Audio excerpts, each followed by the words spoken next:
So I tell everyone here, yes, you can have all the things in this world that you want, but everything. I don't care what it is. In the world of Caesar, it's simple. It's very easy. But let me share with you a little thing that happened to me today, that I may remove from you a certain fear. A friend of mine came back just before I took the platform and allowed me to read a certain little letter, which I will not quote. But it's for his benefit, too, to show you how, in the world of Caesar, they try to scare you to death. I brought my wife home today from St. Vincent Hospital. So I went downstairs to the cashier to pay my bill. And she said to me, as she looked at it, she said, I think that you will owe $30. And then I said, I didn't say anything. She said, oh no, your deposit when you came in exceeds the $30 because my wife is now 65, so she's on Medicare. And we also have Blue Cross. So Blue Cross and Medicare is supposed to pick up something like 80% of expenses. So she said, no, you do not owe us anything. In fact, we owe you. I didn't ask her for any refund because we'll be going back for another 6 visits. I came home to find in my letterbox a bill from St. Vincent posted only yesterday. Today they tell me that I owe nothing, that they, in fact, owe me. And as I opened the letter, that is that little bill, that I owe them $5,403.63. Would that amuse me? The 63 cents. So I got on the telephone right away and I called the credit department and I asked to please give me the head man, whoever he is. I identified myself. I said, I've just brought my wife home. And you told me only 2 hours ago that I owe you nothing. In fact, you owe me something which I did not collect. And now you tell me that I owe you $5,403.63. Oh, wait a second.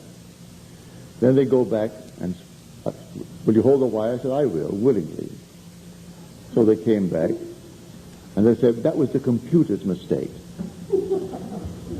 So the computer went to town, all kinds of things over the years, the year and a half that I've been there. Undoubtedly, I have paid them that much. And so they're billing it to me again, because I've already paid out to the 2 hospitals over $14,000 before she became Medicare. Now that she's on Medicare, and this is billed in the month of March when she's already on Medicare in the month of February.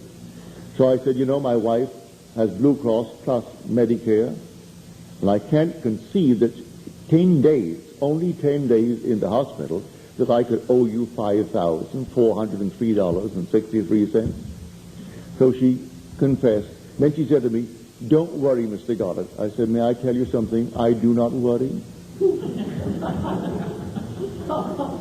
I won't tear it up. I'm going to frame it just as a little laugh. I'm not going to tear it up. I'll take this little bill and frame it just for fun. So may I say to my friend who came back tonight, don't let anyone tell you for one moment he can cut your ears off or in any way incarcerate you. Forget it. You have caused everything that has happened to you.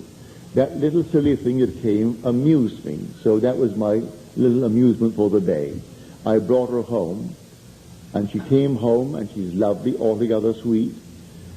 Didn't lose any weight, and she's strong. She has to go back for the normal things that must be done to her. But that came as an amusement, but because we both got a good hearty laugh out of it. And so I will say to my friend, go down on the day that you're told to come down, but go with a laugh in your heart. They can't do a thing to you, because you caused it all, and you can change it all. There's only one God in the world, only one creative power in the world, and that power is your own wonderful human imagination. Let them go all over the world looking for another cause, and they aren't going to find it. They'll only find one cause, and that cause is resident in everyone in the world, his own imagination. It's entirely up to us. If tonight you are fired, may I tell you, it could be a blessing because you dreamt bigger dreams than the present job could ever give you. So if you are fired, in my own case, when I was fired from J.C. Penney, $22 a week I was making, and they fired me. I asked, why? What have I done that is wrong? I said, nothing. But we have a certain system here, and when things decline in business, we let people out. And so, after a year and a half of service, you have to go. I said, what will I use for money to pay for my rent? I was paying $5 a week for my room. But that's not our concern. Well, he realized I was completely green, so he gave me a little letter to Macy's, a friend of his who employed people. So Macy's employed me at $4 less. They gave me $18 a week. So then I determined I will not work for anyone but Neville in this world. I'm going to work there just long enough to quit. So I worked there for a year, and one day I said, you aren't going to fire me, I'm quitting. Worked there a year, I'm still making $18 a week. So then I quit. And many a day I starved. Many a day I went hungry. I didn't have the money, didn't have any food. But I wasn't going to work for anyone else in this world. I worked only for Neville. And then came my visions. And from then on, the Father gave me an outside source of income. And that was my story. So I tell it and share it with you. You don't have to be afraid of anyone in this world if you know this principle. And take everyone in this world as yourself pushed out. So when I was fired from J.C. Penney, they were my friend, but I didn't know it. Everyone who tried to put me down, they were my friends.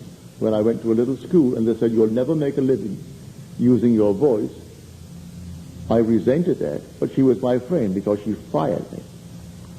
She fired me to disprove her. If she hadn't said that, I'd have gone blindly on and not have done it.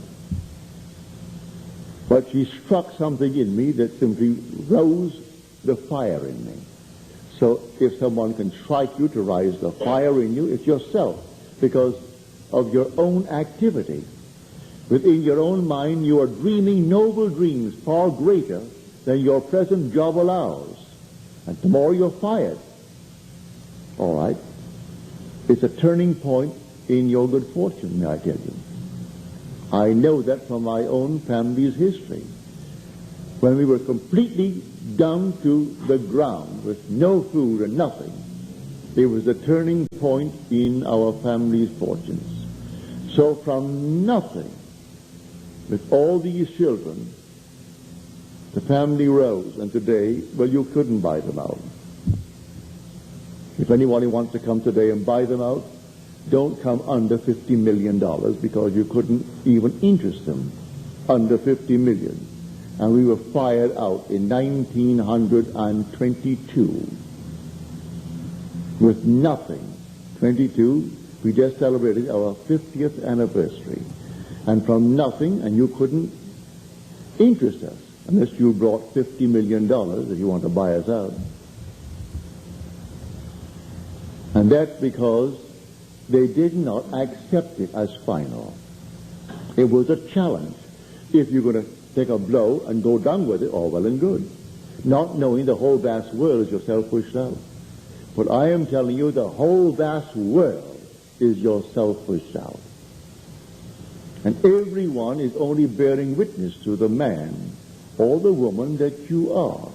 And you are your own wonderful human imagination, and morning, noon, and night, you're active, imagining. And the whole thing is taking place in your outer world. And they are telling you who you are.